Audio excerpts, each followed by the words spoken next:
Hey guys, welcome to Brevity, and this video is about Python for data structures.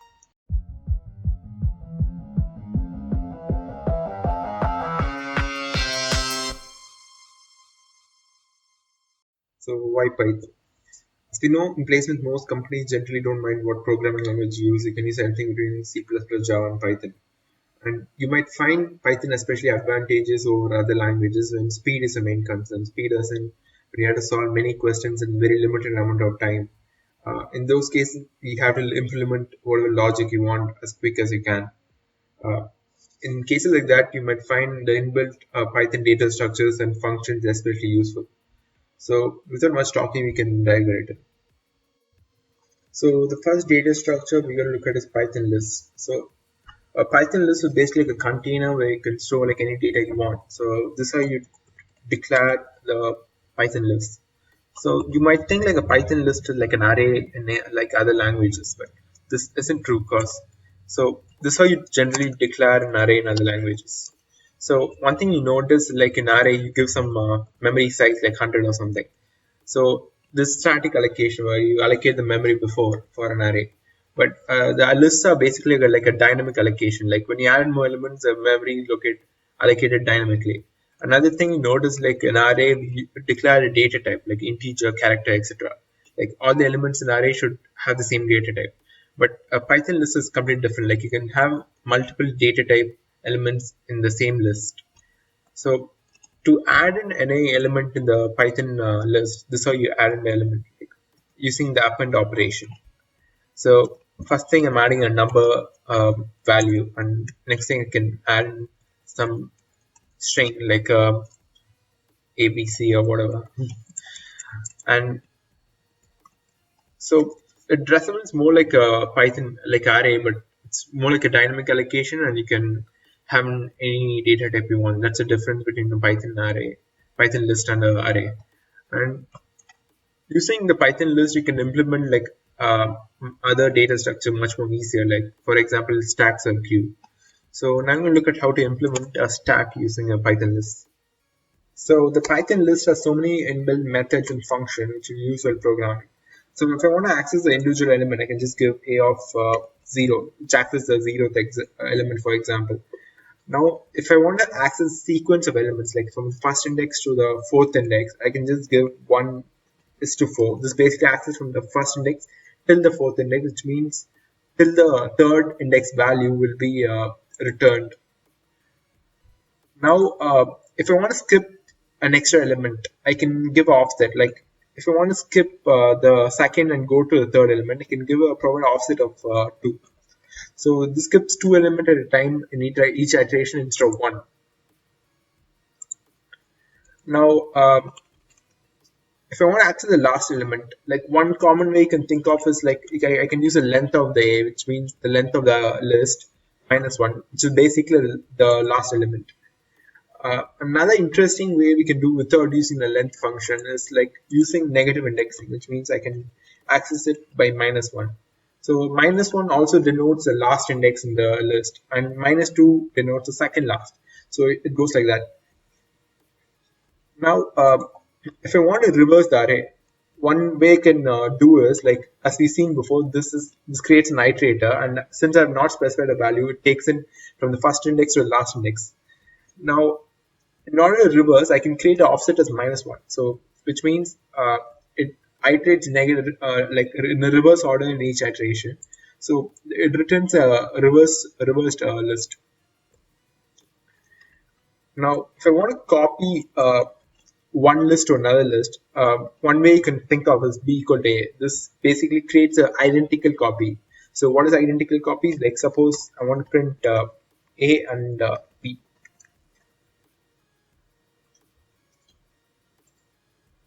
As you can see, both are the same now. But if I modify any value in a,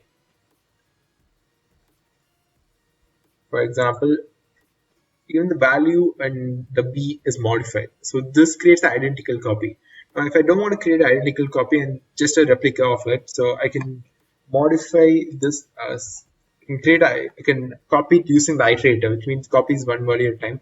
So it won't be identical copy; it'll just be a regular copy.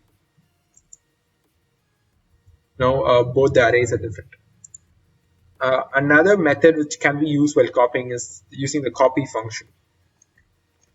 So this creates another regular copy.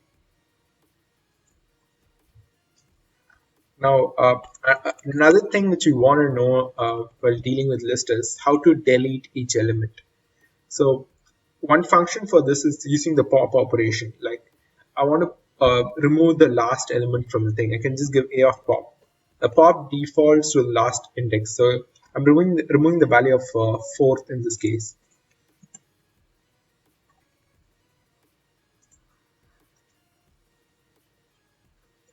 So I can also modify it to remove a value of different index. Like if you want to remove the first index, for example, I can give pop of 1. So in this case, it removes the value of first from the list. So the thing in pop operation is every time it pops, it returns the value. Like I can just print a popped value if I need. Like, now if I don't want to return the value, there are other ways I can do it. It's using the delete operation. So I can give del a of 1. So this deletes the first index, and the rest of the index is still there in the array. Another method you can use for removal is using the remove operation. And remove operation, you don't need to specify the index. You can just specify the array value. So I can, if I want to remove second, for example, I can just go remove second from the array. And this removes the second from the array. So these are the basic list commands and stuff that you need to know while dealing with Python lists. So the Python list can help you implement data structure like stacks and queue much more easier. So suppose we have a empty list like no elements, and generally a stack, as we know, it follows the last in first out principle. So the most recently added elements get removed first. Like for example, I'm adding 3 elements like 1, 2, and 3. So currently our stack has the elements 1, 2, and 3. So the data which we have to remove is 3 because that's the most recently added. So in order to remove an element from the list, you can use the operation of pop. So the pop operation removes the last element from the list.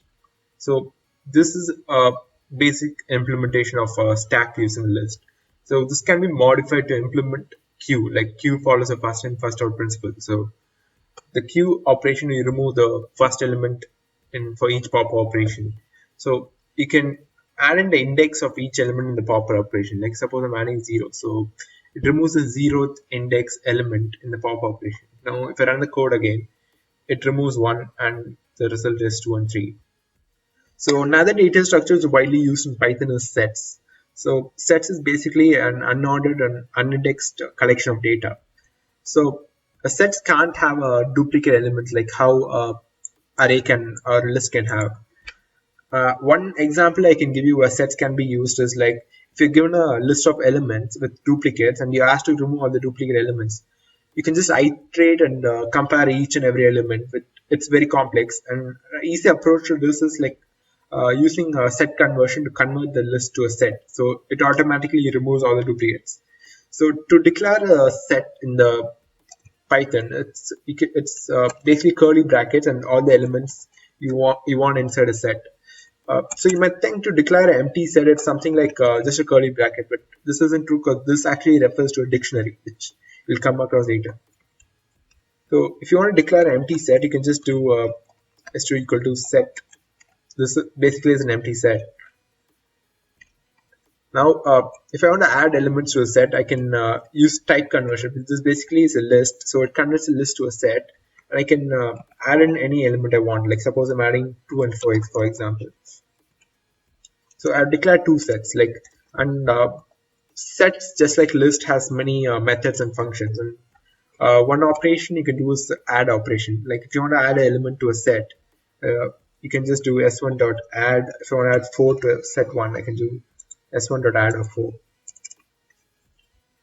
Now, if I want to combine 2 elements, like 2 sets, like set 1 and set 2, I can use union operation. So s1 dot union is to combine set 1 and set 2. Now, if I want to find the common element in two sets, like for the common element in set 1 and set 2 is 2 and 4. So I can use AND operation. So it goes like this: S1 and S2.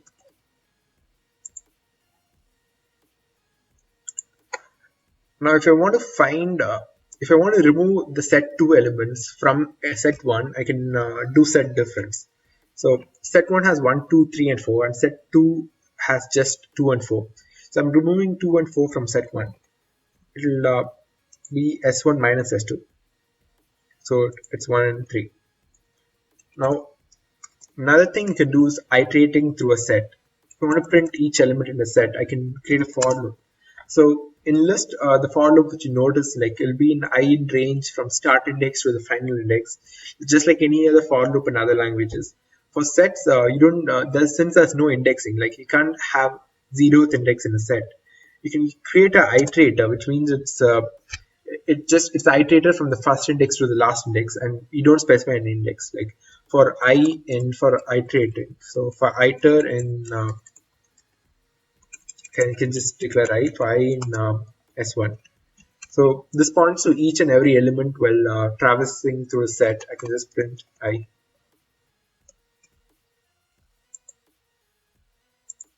So it prints 1, 2, and 3. Now one thing you notice here is like at each iteration, each print value, it goes to the next line. If you don't want it to go to the next line, you can just use end operation. So after printing each thing, it ends with an empty sequence. I can give a space, so it has one space between each. So these are the basic set operation which you might have to use while programming. So another widely used data structure in Python, especially for graph related problems, is dictionary. So a dictionary is basically like a hash map in Java. You have a key value and you associate with any value. Like you can associate name with a name like Robin. You can associate age with some number like 20. So in order to initialize a dictionary in Python, it's just basically curly brackets. Like for example, I just created a dictionary, empty dictionary. Now to add elements in a dictionary, I can, just like a JSON format, I can add in a name is to Robin and age as a number 20. Now, if I want to access Robin, I can just do a print d of name. So d of name is associated to the name Robin. Now, if I want to modify the name to some other name, like if I want to modify Robin to Vignesh, I can give d of name as Vignesh.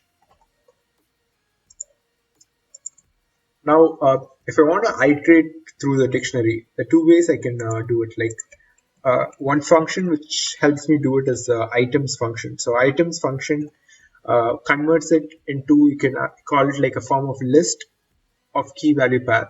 So I'll just show you. So t of items, if I run it, you basically notice like it's kind of a list with the name associated with Vignesh and age associated with 20. So I can use iterated through iterate. Like since dictionary, like it doesn't have a certain index, like I can't just say d of 0 is name, because a dictionary doesn't have any indexing. So I can use iterate, like if the for loop key and value in d dot items, I can print key comma value. So this prints name is Vignesh and age is 20. So another way to iterate, if I just want to iterate through the values instead of the key, I can use d dot values. So d dot values is just basically a list of all the values and not the keys.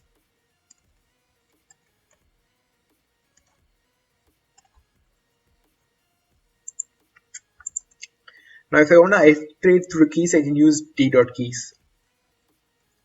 Now, just like list which we saw, which has functions like length and pop, even sets and dictionary also has functions length and pop.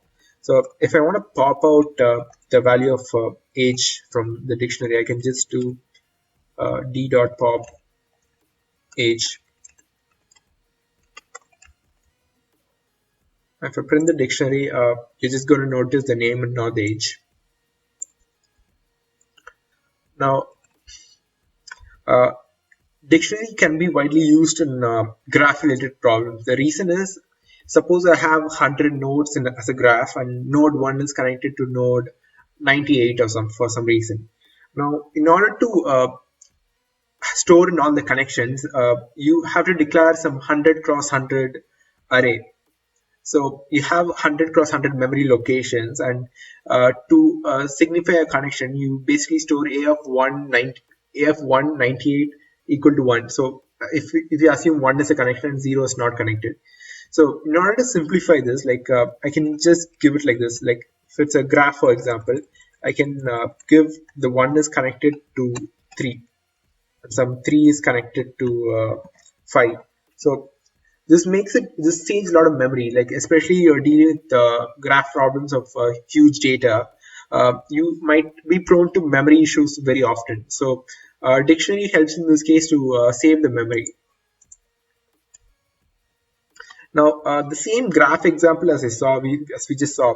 So one can be connected to multiple nodes at the same time, in which case it's not wise to associate a number to a number. So you can associate the node 1 to a list of other nodes, like node 1 can be connected to node 3, can be connected to node 98, can be connected to node 5, etc. So you're associating a key node to a list of other nodes. So this is one way to do it. So one limitation of the dictionary is, like, suppose I've declared node 1 and node 3 here. Now if I want to print out something like a node 5, for example, which have not declared. So if I print out, you're going to notice an error because we have not declared any key as d of 5. So one way we can stop this error is, like, you can check if phi exists in a dictionary. If it doesn't exist, don't throw the error, something like that. But another interesting way is you can use a default dictionary, a package. So from collection, so collection is the package importing this thing from import default. So I can modify the dictionary like this. I can initialize default dict, and each value is basically a list.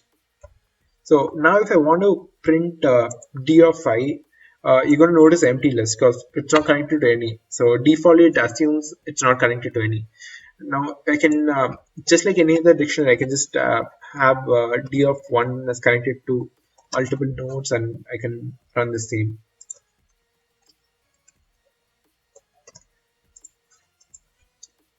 So this is a dictionary, and next we're going to look at tuples. So now I'm going to look at another interesting data structure called tuples. So tuples is basically like a list, but the data in the tuples are immutable. It cannot be altered.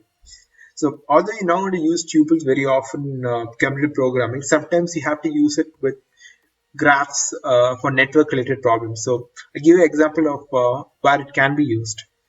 So first of all, the basic declaration of a tuple is circle brackets, and you can have a collection of data like 1, 2, 3, 4. And this is very much similar to a list, but one difference is, like, suppose you have a graph of 10 nodes from 1 to 10, and node 1, 2, 3, 4 are pivot nodes. You want to denote 1, 2, 3, 4 are pivot nodes.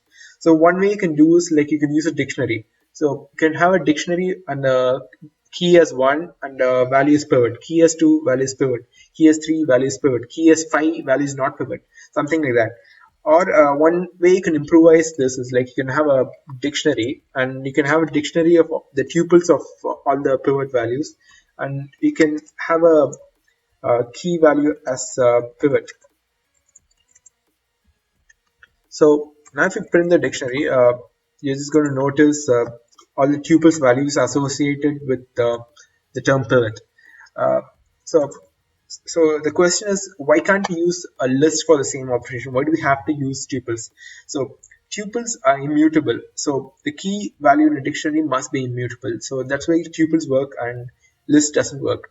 The same thing goes for sets. If you want to add in some value to a set, you can add in tuples to a set, and you cannot add lists to a set.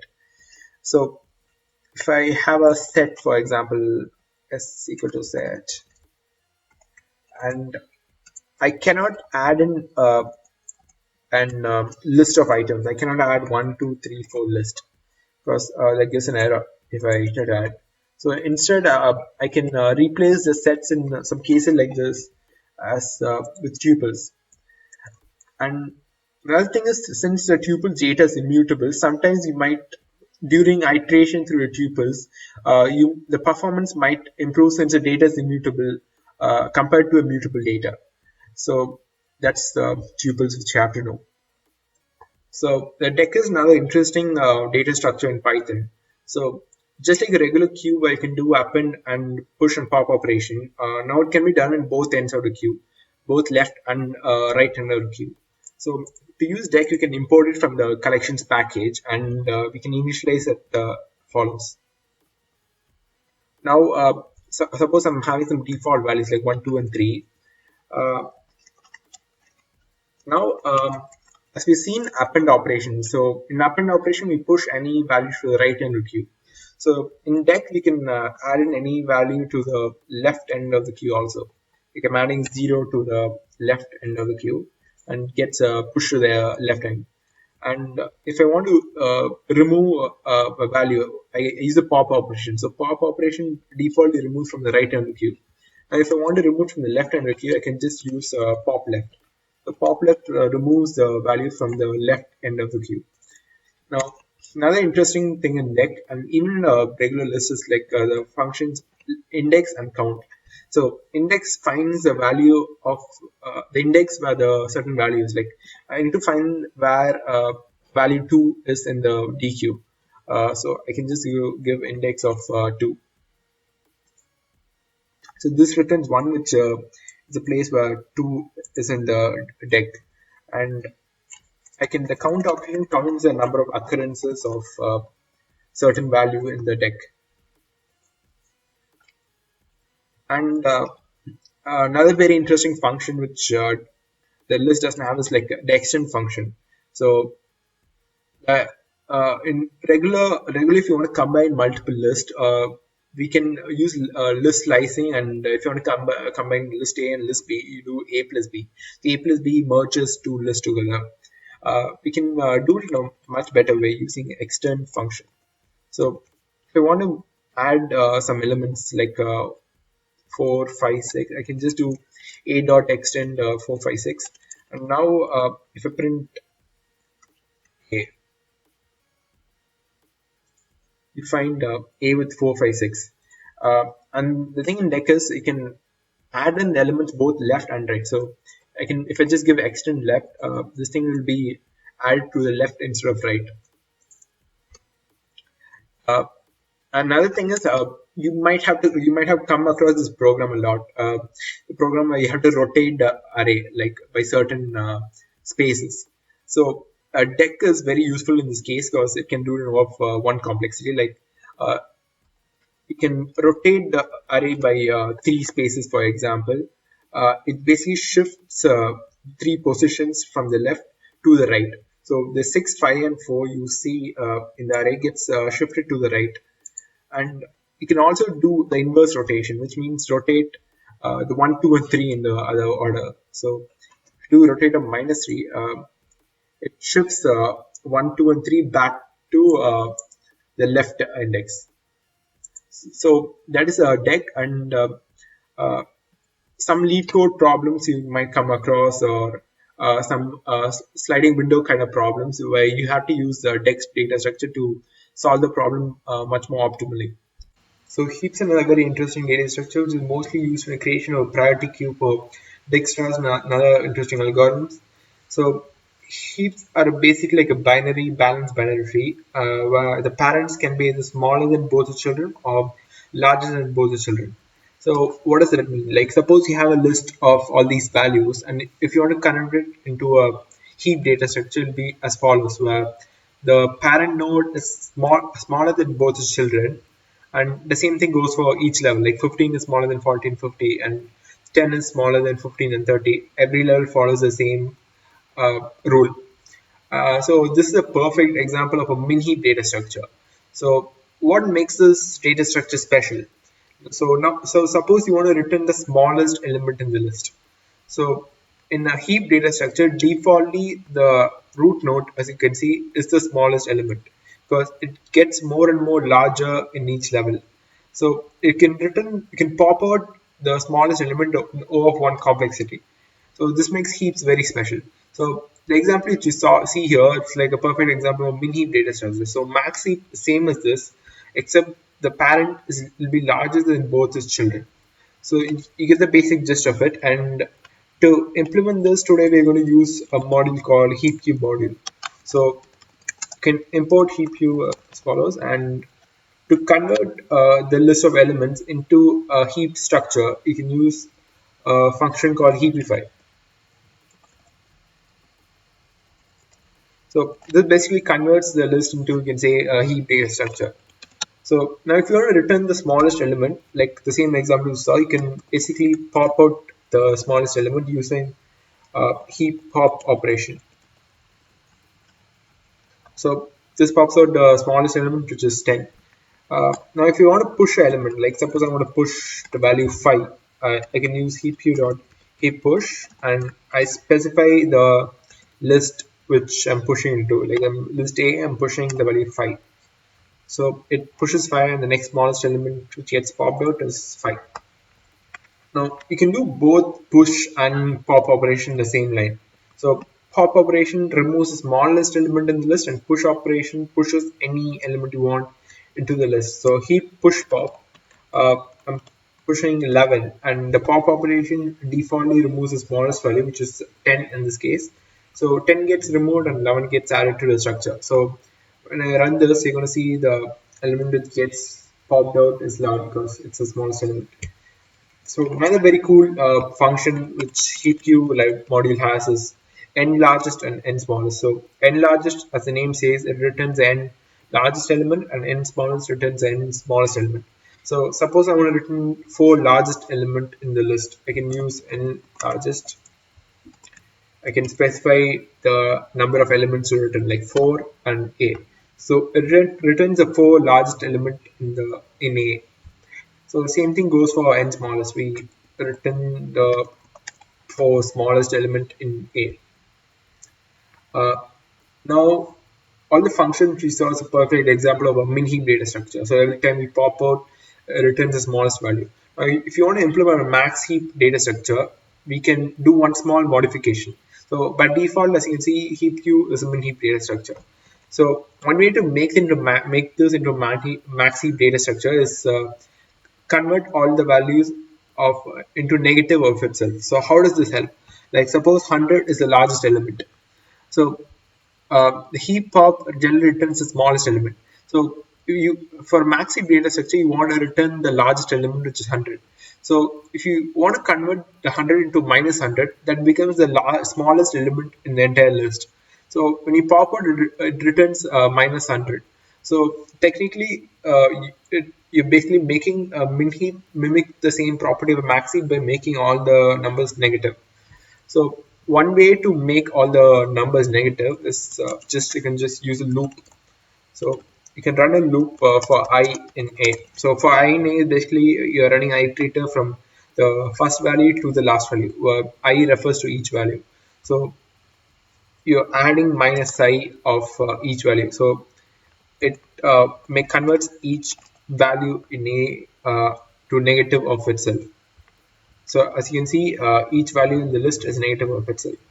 Uh, so the same way, the same heapify function can be used, and if you want to pop out a large element, you can use the heap pop function, and in this case, it will return minus 100 because minus 100 is the smallest element. But you want the largest element, so you can use minus of heap q or heap pop. So minus of minus 100 becomes plus 100, so which is the largest element. So you get the basic idea of how the heap queue data structure will be very useful. And I suggest you to also try to implement the heap data structure using Python classes, because it helps you understand how the heap data structure generally works. But in most cases, especially in round one, we have to implement heap to improve your code. You can use a heap cube model, which makes it uh, which saves so much time while implementing. So I hope this Python tutorial, I was able to convey something in the Python tutorial, and see you in the upcoming videos.